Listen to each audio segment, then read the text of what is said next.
What's good, y'all? Shout out to LDBC. I see y'all. We'll talk about something real quick this morning. Get this thing going. There we go. Let's talk about the NBA Finals. Show you how a lot of y'all don't know nothing about basketball. And some of y'all think I'm panicking. And I'm going to show you how I'm not. Break it down for you. I just watched the Oklahoma City Thunder lose a game. What's going on? I see you, Chip Ferguson. I ain't seen you in a while, man. What you been up to? Good to see you again, brother. I just saw the Oklahoma City Thunder just lose a game that they had complete control over through the first 3 quarters. And the game, to be honest with you, man, I kind of had a deep down feeling that at best, at worst, the Pacers were going to come back, but maybe not be able to finish it, but get it close within 2 or 3 points, or they were going to win, which is what happened because of the way the game was going. Because Indiana was having all those turnovers and stuff. And if you were cheering for the Oklahoma City Thunder, you had to be feeling good throughout most of those especially the first half. The tide started to shift. What's going on, Chip?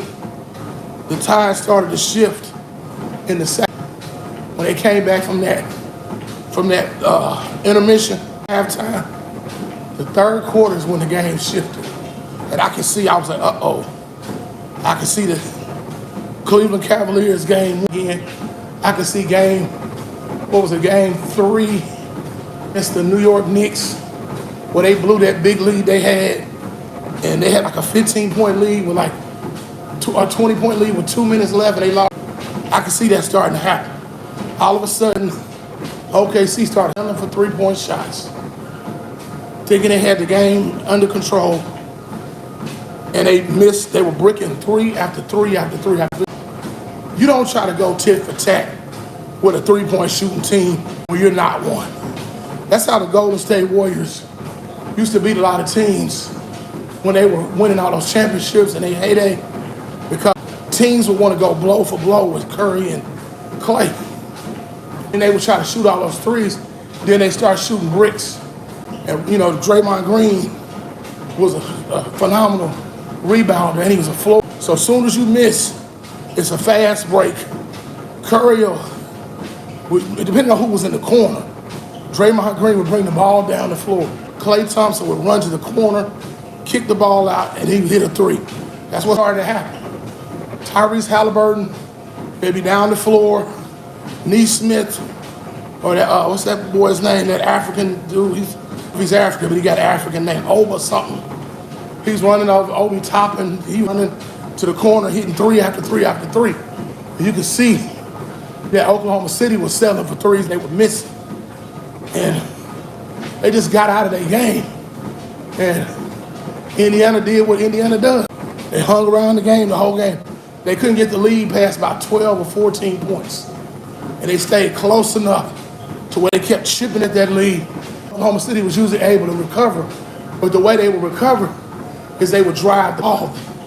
Then they got away from their game and started selling for threes. What's up, man? I see Little Leaf. I see you in the building. Y'all make sure y'all smash that like button when y'all come in the room. Y'all smash that like. It's free to smash the like button. Y'all make sure y'all subscribe. Click that like button.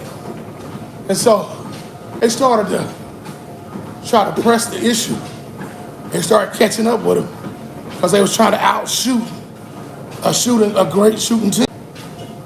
And little by little, the game started slipping away.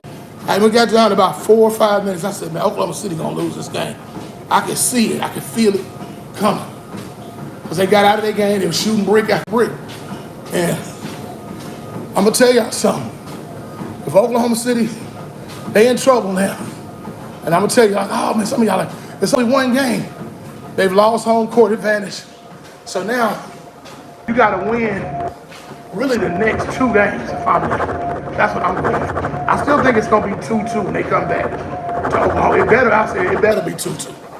Because I'm going to tell you, if they lose the second game at home, you may as well call it a day. And they're not going to do it shootings. They have to stay with their game, play good defense like they were doing in the first half, force turnovers, and get fast break points in transition. That's how they're gonna go to the basket, and they're gonna have to earn it. If you got a wide open three, take the three, but don't go for the three first thing. You know, see what the defense gives you, and you take what they give you. They were shooting just a lot of dumb, from bad angles, shots were being contested, and they were just, I think they were getting in the emotion. They were at home, the crowd was in it, and they wanted to make the crowd happy. And it turned into a shootout contest.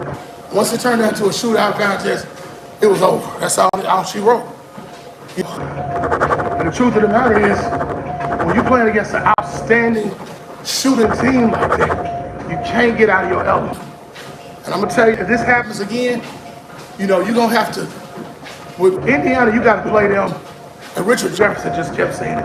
Oh, he got on my, that's a 48-minute team. You gotta play at 40, but he was right. He got on my nerves, but he was right. Like, you have to play those guys for 4 quarters. You can't get in the habit of trying to, hoping and wishing and praying that you hold on to the lead. And then Oklahoma City are playing not to lose. And I've seen that in football, basketball, baseball, any sport. You start playing not to lose, you're gonna lose every time. They can feel the game slipping out and slipping away, getting out of hand. The crowd started getting quiet. And all Indiana did, they just kept making shots, getting stops where they need to get them. Little by little on the way at that lead. Before you know it, it opened the door for Tyrese Howard. Everybody talking about how clutch he is, which he is. But his teammates got him there by making that comeback. Soon as I seen him that ball down, I said to myself, Tyrese Halliburton is about to do it again. He's gonna hit another game running shot. And if you're Oklahoma City, you can't let that get in your head. You gotta recover. You gotta be like, okay, that's one game we lost. We was a little rusty. We underestimated. Just be a man and admit it. The Oklahoma City Thunder, they underestimated the team, and they got smacked in the mouth. And they got what they deserved because they got comfortable, thought they had a little lead. I'm gonna tell you something, no lead against, I'm gonna tell you, I would be, if I had a 40-point lead, 5 minutes left in the game, I'd be nervous against the Indiana Pacers. I would let my starters play the whole game.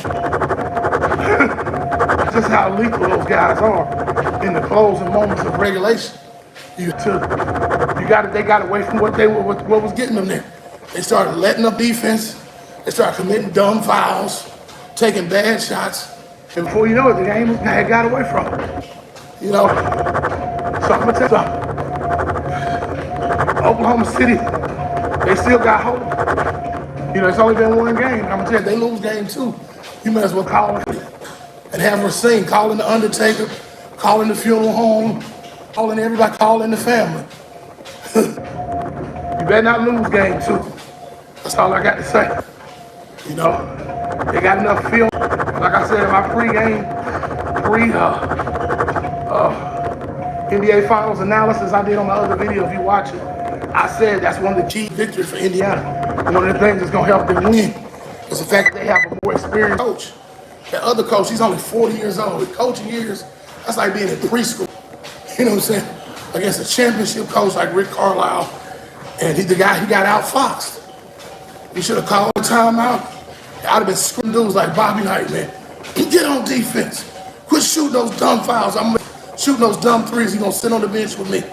As soon as I see them shoot a 3 and brick it, timeout, you come sit on the bench with me until you quit shooting threes. That's what happened. They tried to play Indiana's game, and they fell right for their trap. So this is a must-win. Game 2 is a must-win. They already lost home court. You lose game 2, you may as well go home. Because it's over. It still probably go about 6 games. I'm going to tell you what's going to happen. If Oklahoma City loses game 2, they're not going to win both of those games. They're going to win game. It's really going to be the New York series, pretty much. It's going to be a 3-1 deficit coming home. So you better win game 2. That's all I say. You lose game 2, it's over. All right, y'all, Brandon Love Sports TV. I'm not too upset about this.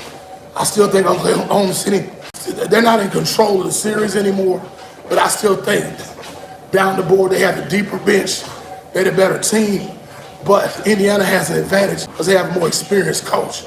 All right, y'all, this your boy, and Pascal Siakam, who's also won a championship too. Don't forget about that. All right, y'all, it's your boy, to the LDBC, Lions Den basketball community. I'm out. Peace.